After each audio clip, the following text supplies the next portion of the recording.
balitang pang-consumer kalakalan po naman, asahan daw po ang mas mataas na bayad sa North Luzon Expressway simula Hunyo 4. Aray ko. Inaprobahan na po kasi ng Toll Regulatory Board o TRB ang ikalawang bahagi ng kanilang toll hike. Sa ilalim po nito ay mayroong dagdag na 5 piso ang bayad ng mga Class 1 vehicles gaya po ng mga kotse at SUV. 14 naman para sa Class 2 o yung mga bus at maliliit na truck. Habang 17 piso naman ang dagdag sa toll ng mga Class 3 o yung pong mga naglalakihan truck. Ayon sa pamunuan po ng NLEX sa TRB, 2020 pa inaprubahan ang periodic toll adjustment. Ito'y hinati sa dalawang bahagi para hindi mahirapan ang mga motorista kung ito po naman ay ibabaksak ng isahan lamang. Samantala, back to normal na raw ang kuryente sa mga lugar na tinamaan ng bagyong Aghon. Ayon sa Meralco, nakumpuninan nito ang lahat ng circuit at primary lines sa mga apektadong lugar. Karamihan sa mga naapektuhang customer ay mula sa Quezon at Laguna. May mga customer din na apektado sa iba pang parte ng Calabarzon, pati na sa Metro Manila at Bulacan. Kailangan na lang din daw nilang ayusin ang operasyon ng kuryente sa mga liblib na lugar. Hinimok din ang mga customer na i-report sa Meralco kung mayroon pa ring mga lugar na hanggang ngayon ay wala pa ring kuryente. Ito ang mabigat, baby girl. Kaya kinakailangan natin magtrabaho pa na magtrabaho. Posible nga din pong maipasa sa mga consumers ang higit na 15 bilyong piso na power generation cost sa susunod na 3 taon. Sabi po ng Bangko Sentral, may chance na raw kasing maglabas ang Energy Regulatory Commission ng kautusan para payagan ang paniningil ng dagdag na generation cost.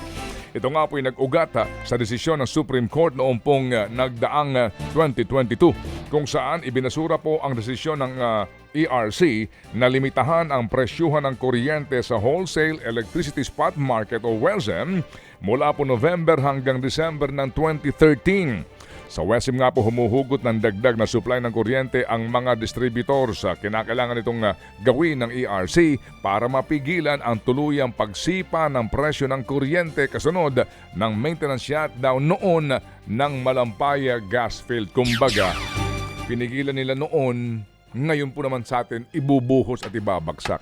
Ganun. Umaasa naman ang Agriculture Department na bababa ang presyo ng imported na bigas kung matatabasan pang muli ang taripa. Isinusulong kasi ni Finance Secretary Ralph Recto na mapababa sa 17.5 hanggang 20% ang taripa sa bigas. Mula yan sa kasalukuyang 40% para sa in-quota at 50% para sa out-quota. Sabi ni DA spokesperson Arnel de Mesa, nasa 4 hanggang 5 piso kada kilo ang maaaring tapya sa imported rice kung maaaprubahan ng tariff reduction. Sakaling ipatupad, maaaring makita raw ang epekto nito sa bigas sa pamilihan sa lean season sa Setyembre. Sa ngayon, nasa 52 hanggang 54 na piso kada kilo ang bentahan ng imported well-milled rice. Aabot po naman sa kalahating milyong residente ng El Fasher sa Sudan. Dali lang ha, ba't napunta ako ng Sudan? Oo. Huwag kang lumihis! Sorry po, napalis lang ako dito. Nangangambaho naman ang Bangko Sentral ng lumagpas sa 2 hanggang 4% target band ang inflation po ngayong taon.